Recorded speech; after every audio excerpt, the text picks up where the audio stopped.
आप सुन रहे हैं प्रेमचंद की लिखी कहानी कफन।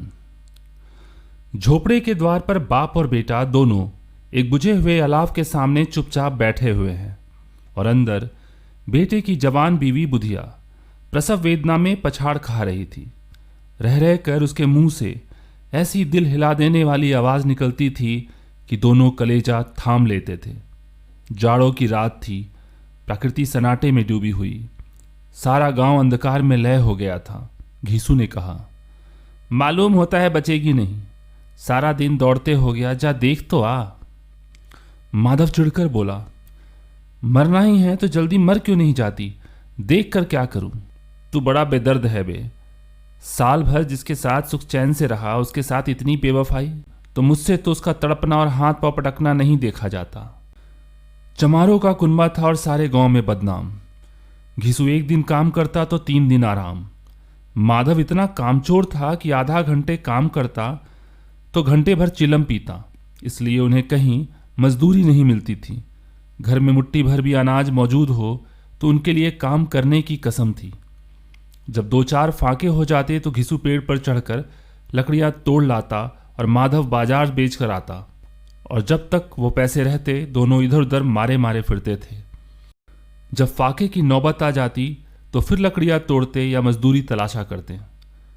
गांव में काम की कमी न थी, किसानों का गांव था, मेहनत आदमी के लिए 50 काम थे, मगर इन दोनों को उसी वक्त बुलाते जब 2 आदमियों से एक का काम पाकर भी संतोष कर लेने के सिवा और कोई चारा न होता। अगर दोनों साधु होते तो उन्हें संतोष और धैर्य के लिए संयम और नियम की जरूरत न होती। यह तो इनकी प्रकृति थी। विचित्र जीवन था इनका। घर में मिट्टी के 2-4 बर्तन के सिवा कोई संपत्ति नहीं। फटे चिथड़े से अपने नग्नता को ढांके हुए जिए जाते थे, संसार की चिंताओं से मुक्त, कर्ज से लदे हुए, गालियां भी खाते, मार भी खाते, मगर कोई भी गम नहीं। दिन इतने की वसूली की बिल्कुल आशा ना रहने पर भी लोग इन्हें कुछ न कुछ कर्ज देते रहते थे। मटर आलू की फसल में दूसरों के खेतों से मटर या आलू उखाड़ लाते और भून भान कर खा लेते, या 10-5 ऊख उखाड़ लाते और रात को चूसते। घिसू ने इसी आकाश वृत्ति से 60 साल की उम्र काट दी और माधव भी सपूत बेटे की तरह बाप ही की पद चिन्हों पर चल रहा था, बल्कि उसका नाम और भी उजागर कर रहा था। इस वक्त भी दोनों अलाव के सामने बैठकर आलू भून रहे थे जो कि किसी के खेत से खोद लाए थे। घिसू की स्त्री का तो बहुत दिन हुए देहांत हो गया था। माधव का ब्याह पिछले साल हुआ था।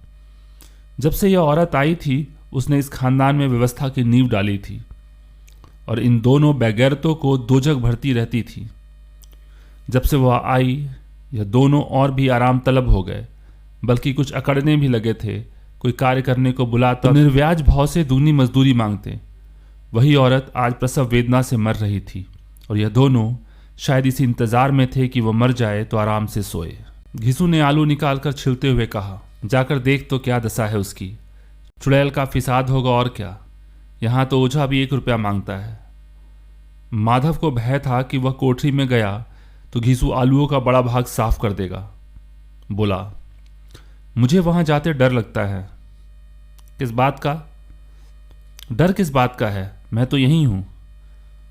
तो तुम ही जाकर देखो ना। मेरी औरत जब मर रही थी तो मैं 3 दिन तक उसके पास से हिला तक नहीं, और मुझसे लजाएगी कि नहीं? जिसका कभी मुंह ना देखा आज उनका उगड़ा हुआ बदन देखूं? उसे तन की सूद भी तो ना होगी। मुझे देख लेगी तो खुलकर हाथ पांव भी न पटक सकेगी। मैं सोचता हूं कोई बाल बच्चा हुआ तो क्या होगा, सोट गुन तेल कुछ भी तो नहीं है घर में। सब कुछ आ जाएगा भगवान दे तो। जो लोग अभी पैसा नहीं दे रहे हैं वे ही कल बुला बुला कर रुपए देंगे। मेरे 9 लड़के हुए, घर में कभी कुछ न था, मगर भगवान ने किसी न किसी तरह बेड़ा पार ही लगाया। जिस समाज में रात दिन मेहनत करने वालों की हालत उनकी हालत से कुछ बहुत अच्छी न थी, और किसान के मुकाबले में वे लोग जो किसानों की दुर्बलताओं से लाभ उठाना जानते थे कहीं ज़्यादा संपन्न थे, वहाँ इस तरह की मनोवृत्ति पैदा हो जाना कोई अचरज की बात न थी। हम तो यही कहेंगे, घिसू किसानों से कहीं ज़्यादा विचारवान था और किसानों के विचारे शून्य समूह में शामिल होने के बदले बैठकबाजों की कुसंगति मंडली में जा मिला था। हाँ, उसमें यह शक्ति ना थी कि बैठकबाजों के नियम और नीति का पालन करता, इसलिए जहाँ उसकी मंडली के और लोग गांव के सरगना और मुखिया बने हुए थे, उस पर सारा गांव उंगली उठाता था। फिर भी उसे यह तस्कीन तो थी ही कि अगर वो फटेहाल है तो कम से कम उसे किसानों की तरह जी तोड़ मेहनत तो ना करनी पड़ती, और उसकी सरलता और निर्भीकता से दूसरे लोग बेजा फायदा तो नहीं उठाते। दोनों आलू निकालकर जलते जलते खाने लगे। कल से कुछ नहीं खाया था, इतना सब्र न था कि उन्हें ठंडा हो जाने दें। कई बार दोनों की जवानें जल गई। छिल जाने पर आलू का बाहरी हिस्सा बहुत ज़्यादा गर्म मालूम न था, लेकिन दांतों के तले पड़ते ही अंदर का हिस्सा जबान, हलक और तालू को जला देता था, और उस अंगारे को मुंह में रखने से ज़्यादा खैरियत इसी में थी कि वह अंदर पहुंच जाए। वहाँ उसे ठंडा करने के लिए काफ़ी सामान थे, इसलिए दोनों जल्द जल्द निकल जाते। हालांकि इस कोशिश में उनकी आंखों से आंसू निकल आते। घिसू को उस वक्त ठाकुर की बारात याद आई, जिसमें 20 साल पहले वो गया था। उस दावत में उसे जो तृप्ति मिली थी वो उसके जीवन में एक याद रखने लायक बात थी, और आज भी उसकी याद ताज़ा थी। बोला, वह भोज नहीं भूलता। तब से फिर वो इस तरह का खाना और भरपेट नहीं मिला। लड़की वालों ने सबको भरपेट पुड़ियाँ खिलाई थी, सबको, छोटे बड़े सबने पुड़ियाँ खाई, और असली घी की।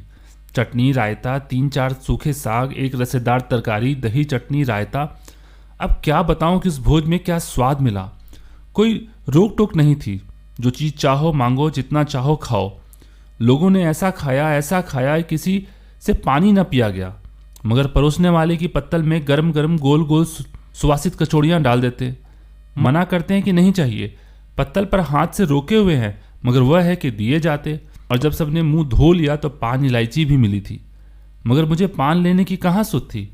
खड़ा हुआ ना जाता था। चट पर जाकर अपने कंबल पर लेट गया। ऐसा दिल दरियाफ्त था वह ठाकुर।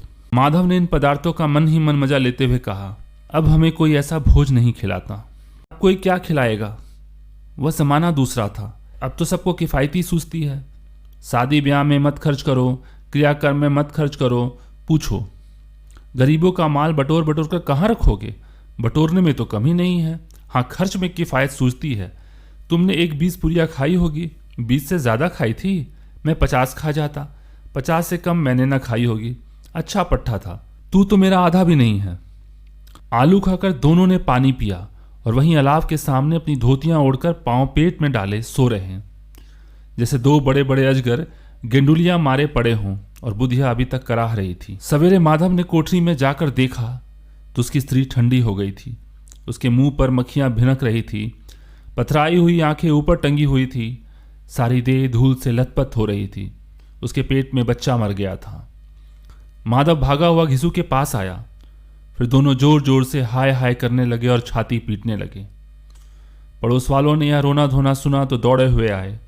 पुरानी मर्यादा के अनुसार इन अभागों को समझाने लगे, मगर ज़्यादा रोने पीटने का अवसर न था। कफन और लकड़ी की फिक्र करनी थी, पर घर में तो पैसा इस तरह गायब था जैसे चील के घोंसले से मांस। बाप बेटे रोते हुए गांव के जमींदार के पास गए। वह इन दोनों की सूरत से नफरत करते थे। कई बार इन्हें अपने हाथों से पीट चुके थे, चोरी करने के लिए, वादे पर काम ना आने के लिए। पूछा, क्या है बे घिसुआ, रोता क्यों है? अब तो तू कहीं दिखाई भी नहीं देता। मालूम होता है इस गांव में रहना नहीं चाहता। घिसू ने जमीन पर सिर रखकर आंखों में आंसू भरे हुए कहा, सरकार, बड़ी विपत्ति में हूं। माधव की घरवाली रात को गुजर गई। रात भर तड़पती रही सरकार। हम दोनों उसके सिराहने बैठे रहे।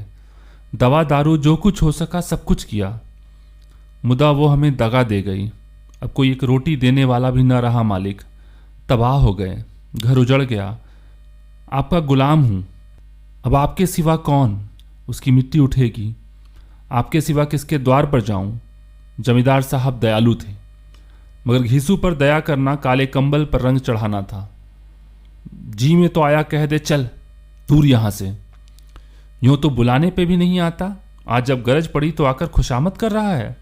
हरामखोर कहीं का बदमाश। लेकिन यह क्रोध, यह दंड का अवसर ना था। जी में कुड़ते हुए 2 रुपया निकालकर फेंक दिया, मगर सांत्वना का एक शब्द भी मुंह से ना निकला। उसकी तरफ ताका भी नहीं, जैसे सिर का बोझ उतारा हो। जब जमींदार साहब ने 2 रुपए दिए तो गांव के बनिए महाजनों को इनकार का साहस कैसे होता।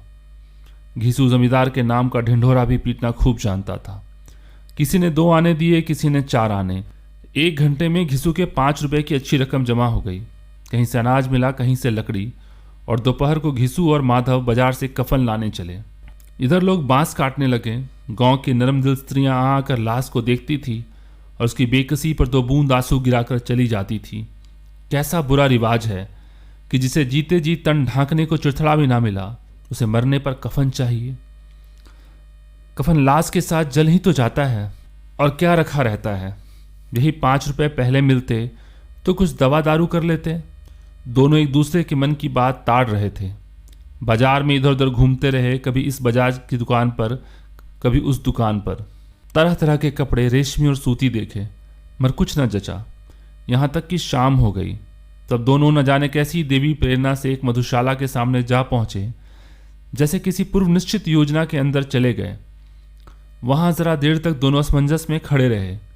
फिर घीसू ने गद्दी के सामने जाकर कहा, साहू जी, एक बोतल हमें भी देना। इसके बाद जो कुछ चिखौना आया, तली हुई मछलियां आई, और दोनों बरामदे में बैठकर शांतिपूर्वक पीने लगे। कई कुजियां ताबड़तोड़ पीने के बाद दोनों सरूर में आ गए। घीसू बोला, कफन लगाने से क्या मिलता है, आखिर जल ही तो जाता है, कुछ बहू के साथ तो न जाता। माधव आसमान की तरफ देखकर बोला, मानो देवताओं को अपनी निष्पक्षता का साक्षी बना रहा हो। दुनिया का दस्तूर है, नहीं लोग ब्राह्मणों को 1000 रुपये क्यों देते हैं?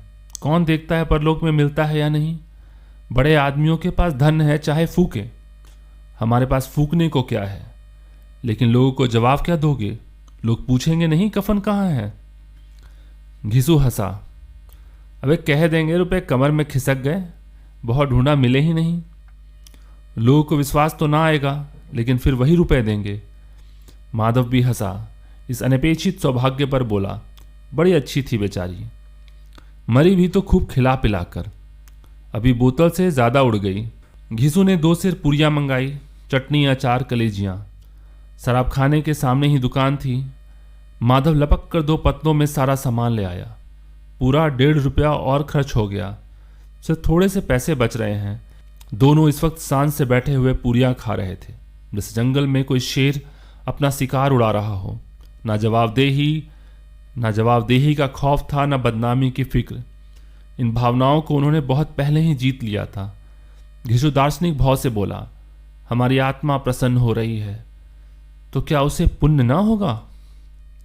माधव ने श्रद्धा से सिर झुकाकर तस्दीक की, जरूर से जरूर होगा। भगवान तुम अंतर्यामी हो, उसे बैकुंठ ले जाना। हम दोनों हृदय से आशीर्वाद दे रहे हैं। आज जो भोजन मिला है वो कभी उम्र भर ना मिला था। एक क्षण के बाद माधव के मन में एक शंका जगी। बोला, क्यों दादा, हम लोग भी तो एक न एक दिन वहां जाएंगे ही। घिसू ने इस भोले भाले सवाल का कुछ उत्तर ना दिया। वह परलोक की बातें सोचकर इस आनंद में बाधा न डालना चाहता था। तो वो वहां हम लोगों से पूछे कि तुमने कफन क्यों नहीं दिया, तो क्या कहेंगे? कहेंगे तुम्हारा सिर। पूछेगी तो जरूर। तू जानता है कि उसे कफन न मिलेगा? तू मुझे ऐसा गधा समझता है? 60 साल क्या दुनिया में घास खोदता रहा हूं। उसको कफन मिलेगा, और इससे बहुत अच्छा मिलेगा। माधव को विश्वास ना आया। बोला, कौन देगा? रुपए तो तुमने चट कर दिए। वह तो मुझसे पूछेगी, उसकी मांग में सिंदूर तो मैंने ही डाला था। घिसू गर्म होकर बोला, मैं कहता हूं उसे कफन मिलेगा, तू मानता क्यों नहीं? कौन देगा? बताते क्यों नहीं? वही लोग देंगे जिन्होंने इस बार दिया है। हाँ, अब के रुपए हमारे हाथ ना आएंगे।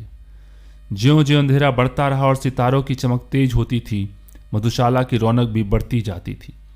कोई गाता था, कोई डींग मारता था, कोई अपनी संगी को गले लिपट जाता था, कोई अपने दोस्त के मुंह से कुल्हड़ लगाए देता था।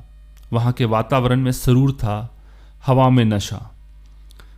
कितने तो यहां आकर एक चुल्लू में मस्त हो जाते। शराब से ज्यादा वहां की हवा में उन पर नशा करती थी। जीवन की बाधाएं खींच लेती थी और कुछ देर के लिए वे भूल जाते थे कि वे जीते हैं या मरते हैं, या न जीते हैं न मरते हैं। और दोनों बाप बेटा अब भी मजे लेकर चुस्कियां ले रहे थे। सबकी निगाहें इनकी ओर जमी हुई थी। दोनों कितना भाग्य के बली हैं। पूरी बोतल बीच में है। भरपेट खाकर माधव से बची हुई पूरियां का पत्तल उठाकर एक भिखारी को दे दिया, जो खड़ा इनकी ओर भूखी आंखों से देख रहा था, और देने का गौरव, आनंद और उल्लास का उसने अपने जीवन में पहली बार अनुभव किया। घिसू ने कहा, ले जा, खूब खा और आशीर्वाद दे। जिसकी कमाई है वह तो मर गई, पर तेरा आशीर्वाद उसे जरूर पहुंचेगा। रोए रोए से आशीर्वाद दे, बड़ी गाढ़ी कमाई के पैसे हैं। माधव ने फिर आसमान की तरफ देखा, कहा, वो बैकुंठ में जाएगी दादा, वो बैकुंठ की रानी बनेगी। घिसू खड़ा हो गया, जैसे उल्लास की लहरों में तैरता हुआ बोला, हाँ बेटा, बैकुंठ में जाएगी। किसी को सताया नहीं, किसी को दबाया नहीं, मरते मरते हमारी जिंदगी की सबसे बड़ी लालसा पूरी कर गई। वह ना बैकुंठ में जाएगी तो क्या ये मोटे मोटे लोग जाएंगे, जो गरीबों को दोनों हाथों से लूटते हैं और अपने पाप को धोने के लिए गंगा में नहाते हैं और मंदिरों में जल चढ़ाते हैं। श्रद्धालुओं का यह रंग तुरंत ही बदल गया। अस्थिरता नशे की खासियत है। दुख और निराशा का दौरा हुआ। माधव बोला, मगर दादा, बेचारी ने जिंदगी में बड़ा दुख भोगा, कितना दुख झेल कर मरी। वो आंखों पर हाथ रख कर रोने लगा, चीखे मार मार कर। घिसू ने समझाया, क्यों रोता है बेटा? खुश हो कि वो माया जाल से मुक्त हो गई, जंजाल से छूट गई। बड़ी भाग्यवान थी जो इतनी जल्दी माया मोह के बंधन तोड़ दिए। और दोनों खड़े होकर गाने लगे, ठगनी क्यों नैन झमकावे ठगनी। फिर दोनों नाचने लगे, उछलने भी, कूदे भी, गिरे भी, मटके भी, भाव भी बनाए, अभिनय भी किए और आखिर नशे से मदमस्त होकर वहीं गिर पड़े।